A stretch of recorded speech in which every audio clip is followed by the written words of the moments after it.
WWE's biggest show of the year, WrestleMania 42, will be taking place in New Orleans, Louisiana on April 11th and 12th, 2026. But in today's video, I'm going to be trying to predict night 1 of the card 11 months early. I'm Ben Allison here at Wrestling Republic, and just a couple of months ago, well I guess a few months ago now, I tried to predict the WrestleMania 41 card 3 months early, and to say it went horribly wrong, well that would be an understatement.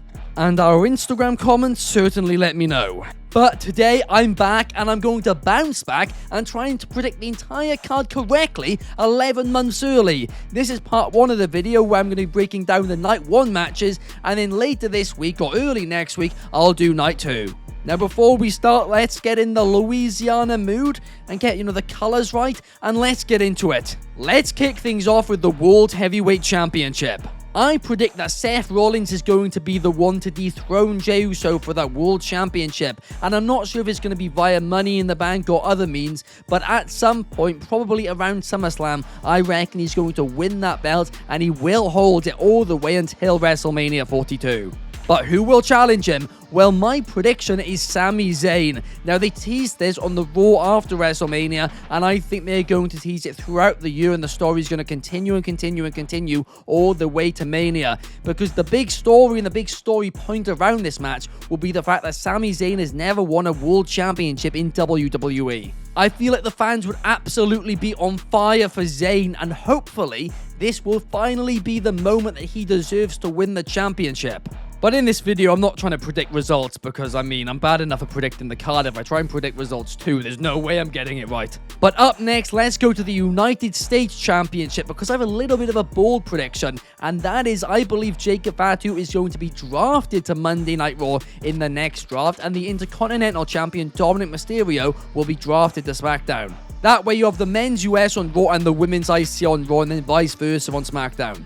But I do reckon Jacob Fatu via Solo Sikoa is going to drop the United States Championship before then, and I'm sure there's going to be quite a few title changes or whatever, but I do think Bron Breakker is going to be the one holding the championship heading into Mania. Bron Breakker is obviously the future of the company, and I imagine they'll want him to be a Grand Slam champion fairly quickly. So putting the US title on him does make a lot of sense. Plus, at some point in this year, you could even try and make him a tag team champion with Seth Rollins or somebody else in this new faction. And bang, by next year, he could be an entire Grand Slam champion. But I predict he's going to be defending it against Jacob Fatu, Rusev, and Sheamus. Why? Well, there's not really much of a great reason why. Very simply, I think all 3 of these guys are going to need to be on the card. And based on how I've worked at the rest of it, there's just not many opportunities for them to do it. And we know Triple H absolutely loves multi-man matches on a WrestleMania card. He wants to fit as many stars on the card as possible. And Rusev's only just returned to the company, so I would imagine he would be in the mix for this. But up next, the Women's Intercontinental Championship, and I predict Becky Lynch is going to be the one to take the title from Lyra Valkyria in the near future, despite losing at Backlash. And I do think she's going to have a hell of a long reign with the title and really elevate it to the point where it almost feels like the main title on Monday Night Raw. And at WrestleMania, she will be facing basically all of the people she has faced throughout the year in a ladder match. And those names I predict are going to be Julia, Roxanne Perez, Liv Morgan, Lyra Valkyria, of course that feud's already ongoing, and then Io Sky. Originally, I was actually going to say Jordynne Grace, but I put Liv Morgan in there then instead because I had to move some things around. But if Jordynne Grace is on the main roster by this point, she could be somebody else you maybe could swap in for somebody in the match. But I do think this is going to be a stacked lineup, and we have never seen a multi-woman's ladder match at WrestleMania, at least to my knowledge. So it would be a blast to see it happen.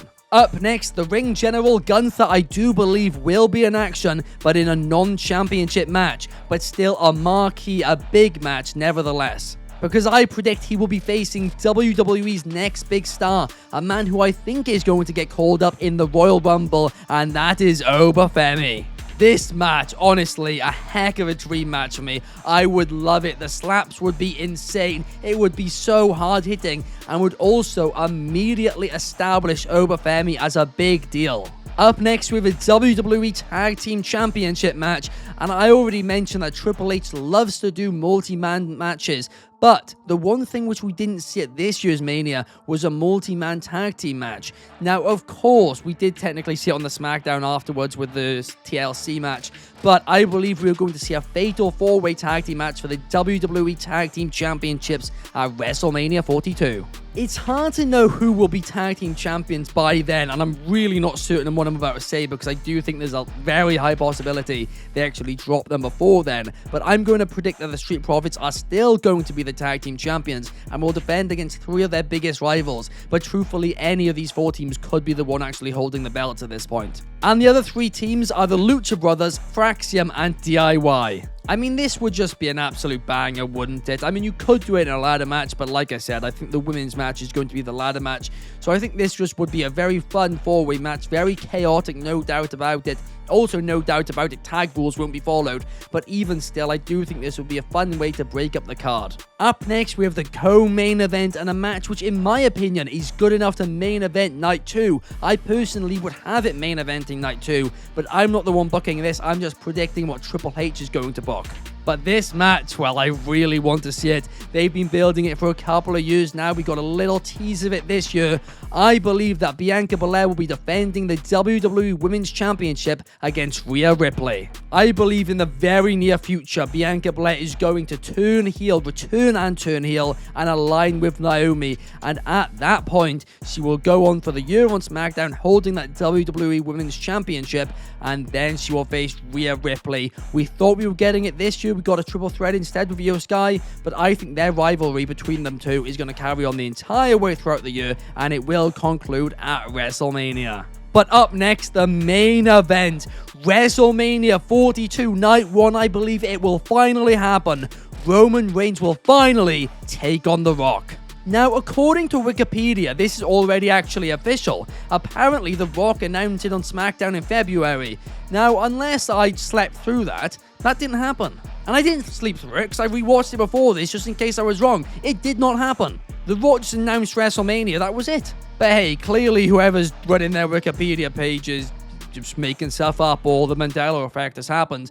But I do predict that we will finally see it, and I'm excited to see it as well. Will it be some in-ring classic? Absolutely not, but it doesn't need to be because it's Roman Reigns and it's The Rock. They've teased it for years and years and years now, and they have to do it right. And The Rock is getting on a bit. He's not going to be able to wrestle any more matches, I think, after a year or two. And I do think this will be his last match. But I also think there's a possibility this is the last chance they actually will have to do the match. So there we have it, my card for Night 1 of WrestleMania 42. Before you click off the video, please hit the like and subscribe button and leave a comment down below letting me know your thoughts on my predictions or what you'd possibly even do. And if you're a new viewer, here at Wrestling Republic, we have several high-quality videos every single week, and in addition to that, we do a live daily stream every single day, as the name suggests, at 8 PM UK, 3 PM Eastern in America, and 12 PM Pacific in America as well. Thank you guys so much for watching, and I will see you in the next video to discuss Night 2. Have a great one. Peace!